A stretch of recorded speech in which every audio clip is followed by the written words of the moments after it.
Welcome to Tech Notice, my friends. So in this video, we're going to be looking at some best bang for buck products. I love the series Best Bang for Buck. I don't know, it just gets me excited. I love the best, like in the middle ground. Things are very, very high performance, but yet very, very affordable. So I've got lots of different products over here that I've been testing behind the scenes for quite a long time, and things that I haven't actually made a video about. So in this video, I'd like to talk about all of them and then pack it all into this video. So let's get into it. So first of all, I want to start with this Hollyland product. So this is a wireless video transmitter. I've done a few videos of these on my channel before, like from Hollyland and some other companies, but I think this one is the best one I have tried because there's a few features that set this apart from any of the other things that I have seen on the market, especially with this price point. We're not talking about like Teradect, that's so much higher value, and no one can really afford it unless you're at very high end. But this, I think, is like the very best bang for buck in the middle ground, like what you're getting and what you pay for it. And there's a few reasons why I think these are the best. First of all, you have SDI and HDMI inputs and outputs on both of them, transmitter and receiver.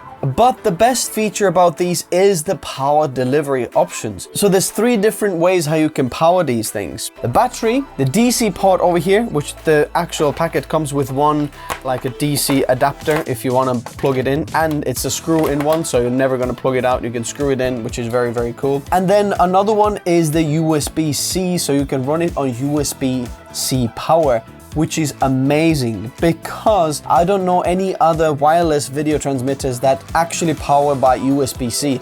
That is a very unique feature which sets it apart, which is absolutely amazing because you can just get a power bank or something like that, use a USB-C cable, and then run it wirelessly. It's fantastic. So I've been using these in the office quite a bit where, for example, I'm testing some kind of PC over here, but at the same time I'm editing, but I want to keep an eye on the monitor or something like that. So I'm wirelessly sending the signal to like another monitor over there. This is really not meant for that. This is meant for like, you put the client in a separate room while the guy on the cameraman, is running the transmitter and something like that. The latency is pretty good. It's not like perfect, like 0 millisecond latency. There's like a few milliseconds latency, like the same as pretty much all the other ones I have tested on the channel, which is quite okay for focus pulling as well. But if you're thinking about doing some very high-end action scenes, it might like be a little bit of laggy for that. But other than that, it's still gonna look okay for like the reference monitor for like your client, but just focus pulling for that, I wouldn't do that. I'm gonna leave the link for this in the description if you're interested. As always, everything that I'm talking about is in the description below. Next thing I want to talk about are some headphones, and I'm not sure if you've heard of this company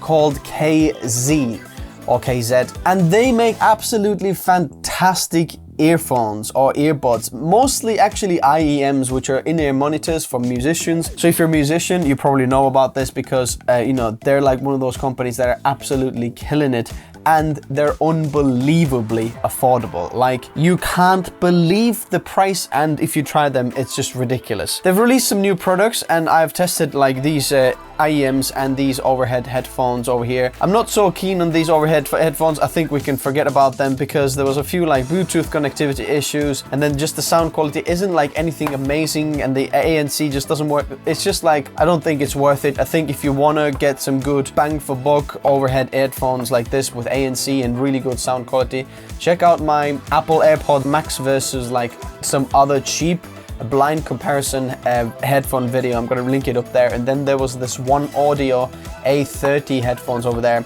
and I think they perform much better than these ones over here. But what I am extremely impressed about are these IEMs over here. So these are small in-ear monitors, and these are called the KZ ZX Pro. And I'm gonna leave the price till last. You can already peek them in the description below if you wanna if you're impatient and you wanna know what the pricing is. But they have 3 drivers inside over here per ear.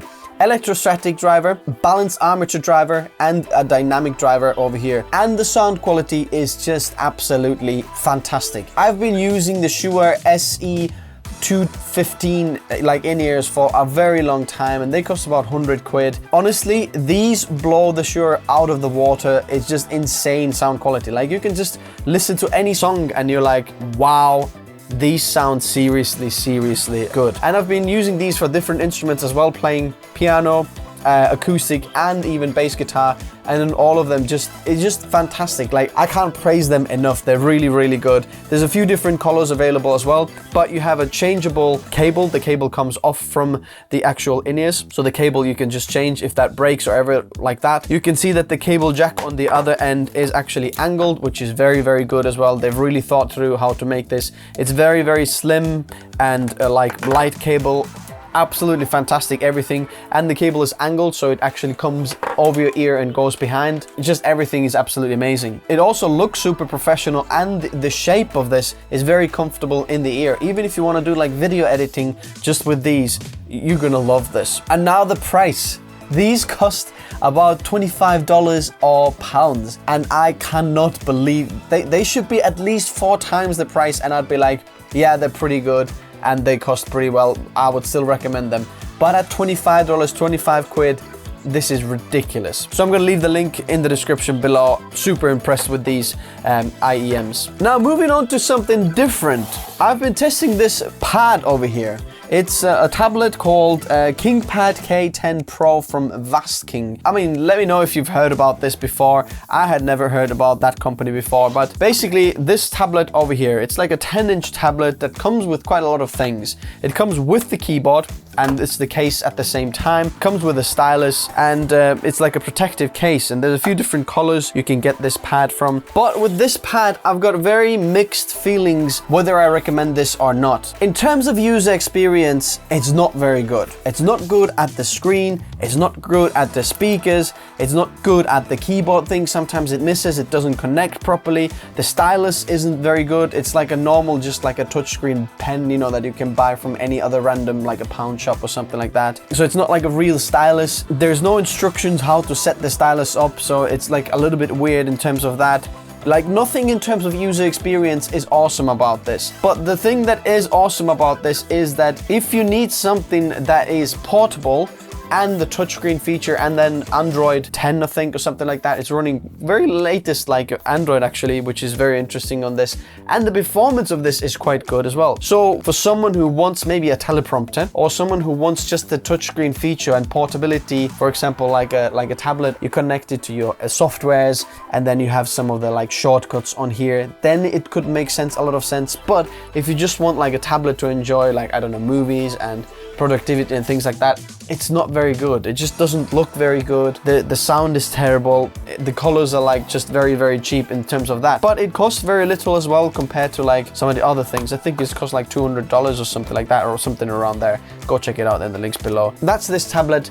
So kind of mixed feelings. Let me know what you think. Now, next of all, I want to talk about this lens that I've been using over here. And you might have seen me use on the side angle before, and I'm going to take it out in a moment. But before we do, I want to talk about the autofocus capabilities. As you can see, this lens keeps up with my eyes extremely well. And as you can see, the background is pretty blurry, especially when I'm coming closer to the lens like that. So let me change this lens, and then I'll show you what it's like.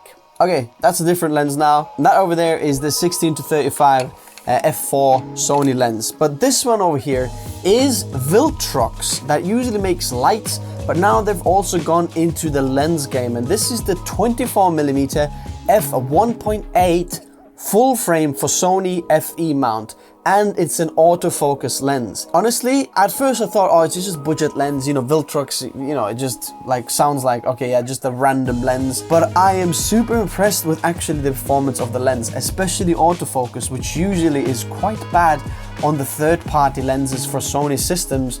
They just don't work as well. And I've been using this, you've seen me like use this in lots of other videos. I haven't mentioned this before, but like when it's dark and I'm like at my desk over there and I'm talking about something, I've been using this lens to get this very blurry background. 24mm f1.8, that is amazing. So in terms of the image quality, the sharpness, vignetting, I'm very happy about it. Like, I'm not gonna start pixel peeping and like comparing with something else. Using this It just looks very, very good. It's very lightweight and it's a full frame, which is very unusual actually. Having the f1.8 is also awesome. I think this could have like the cheat of upgrade, and you might be able to even get it down further because they did it with the previous lens. I did a review of the 85mm f1.8 like ages ago, and then that one now has an upgrade on the lens, or you can update the lens and then get more aperture out of it, which is crazy. I think it's f1.7 or 1.6 or something like that, which is crazy. This has USB-C port over here as well for like upgradability for the lens, but I'm not sure if you can get more aperture out of it with an upgrade. The 85mm you can. It does have a manual aperture ring over here as well if you're interested in that, and I'm not using that feature a lot, but for some people that is very important.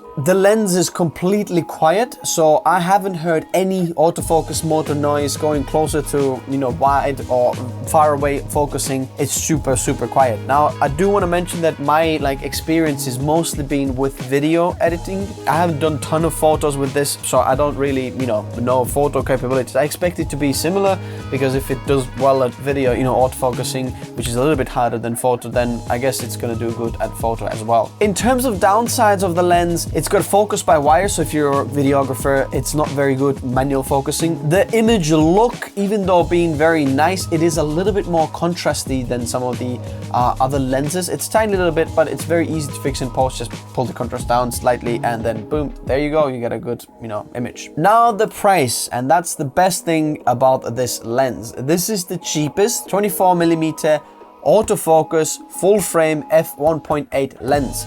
There is two other lenses as far as I know that like link exactly to the same prime lens category. There's the Samyang, that is 50 quid or a little bit more expensive. It does have a like customizable button on the side, but hey, if you don't need that, this is the cheapest and will perform very well as well. And then there's the Sony G Master as well, that's for the full frame, but that's like a lot more expensive. So the G Master is a 1300, that's pounds here in the UK. I'm looking at the UK prices at the moment. Then the Samyang is 450, but this is just under 400 pounds. So it is the cheapest. I just love it. I think it's very good. Best bang for buck for 24mm.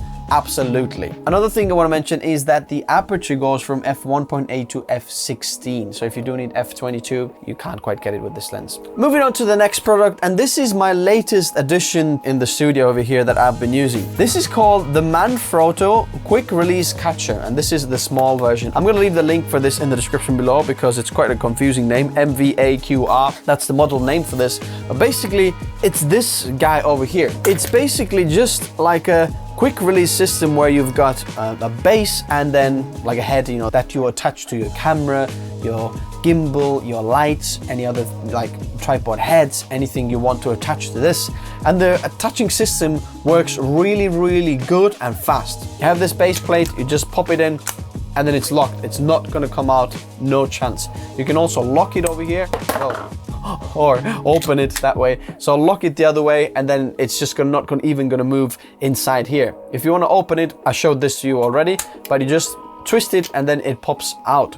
Now I've got this attached to that camera over there, and then this tripod over here, and then I've got this on this tripod over here as well. So when I'm moving my cameras around, I can just literally pop it up and pop it over here. You might be saying, oh, why don't you use the tripod plates if you've got them? My tripod heads are actually slightly different and the plates don't perfectly match with each other. Even though they're supposed to be compatible, they're not actually compatible with each other completely. So sometimes they get stuck and stuff, so I'm super annoyed with that. So if I take this camera over here, for example, opening this is just like, boom, the camera is up, and then I can just pop it in and that's it. It's locked, completely doesn't move. I can like open it and then move it around inside here. It's not still like moving up if you just open it a little bit, and then boom, it's locked again. Super easy. You want to open it, boom, it comes off, and then I'm putting it back over here. Voila, that's how easy it is. Or the other way how you can use it is putting this quick release plate system underneath the tripod head. For example, if you want to just buy one tripod head and want to save money in there, why don't you buy a few of these quick release systems, put it underneath there, and then you can pop the tripod head with the camera and everything on top there. This little guy supports 20 kg of weight, which is a very high weight to put on there. Like any camera pretty much you can put in there. High cinema cameras, it can support that. And this is small. I think they might have higher ones as well, but this works really, really well. If you want to lock this into your camera or anything else, it does have a little screw over here as well. If you want to see, you can screw that like underneath there in, and then it's going to be completely locked with the camera. But even with your hand, I have twisted it and it's just like in and no problem, it doesn't move at all. So lots of different ways how you can use it in the studio. Just if you're using this and you're moving a lot of your equipment around and you don't want to set it up and things like that, or lights for example, or maybe you're moving some things, you can easily just buy these, and it's so easy to use, so quick, very high quality. Super happy about that. So feel free to check them out in the links below. And last two things I want to mention are things that I've actually made like videos on my channel before, but I've used them so much and I've loved them so much that I want to mention them again because they just work so well. One of these things is this Sabrent like Ender2 enclosure, and this is a 10 gigabit enclosure, so you can get 10 gigabit speeds by connecting through this USB-C. And this has worked so well. I've been using these for my Blackmagic cameras for this main angle over there, and the affordability, how cheap you can make this, which is much faster than any of the Samsung T5 drives, by the way. The ease of use of this, the ability to actually, if you don't want to use this enclosure anymore and want to just pop this SSD into your computer and get even higher speeds, like not 5 times, maybe 2-3 times as high as you would get from this 10 gigabit port over here, you can do that because I'm using the SN550 Western Digital drives over there. I know they have a newer version of this available over now, but I wouldn't recommend going with that one because that drive, it like drops down to like SATA speeds after a few seconds or something like that. So it only has a burst speed of like 3000 megabytes per second, whereas this one is like a sustained one. So I like the SN550 much more. Fantastic thing if you're looking for an external drive that's very affordable, solid, rigid, very fast, much faster than the Samsung drives and even cheaper than the Samsung drives. Check out my video what I made about this. And then the last drive, I'm also going to leave this in the description below if you want to check it out. And the last thing I want to mention are these lights behind me. Now, I've been using these, but I just absolutely love them because you can connect them to your Alexa, you know, Google, or Siri or anything, you know, the smart home systems, and you can just voice command them. So for example, Alexa, turn the wall lights green. Alexa, turn the left wall light red. You can put any stuff up there, and I've been using them like as a solid like one piece of color like section, but you can actually there's like lots of different sections of the light. I've made a little video of this as well. I'm going to link it up there if you want to go check it out. But basically you can get lots of different effects and lots of different sections to be different colors and things like that. So I'm super impressed about that. So I'm going to leave those in the description as well. So my question to you is, what is the best bang for buck product that you have been using as a creator for the last year? Let me know in the comments below. As always, thanks guys for watching. I would love to meet you in the comment section below. I want to hear what you have to say. All the links, everything I'm talking about in this video or talked about in this video have been linked in the description below. Thanks guys for watching. See you soon. Bye-bye.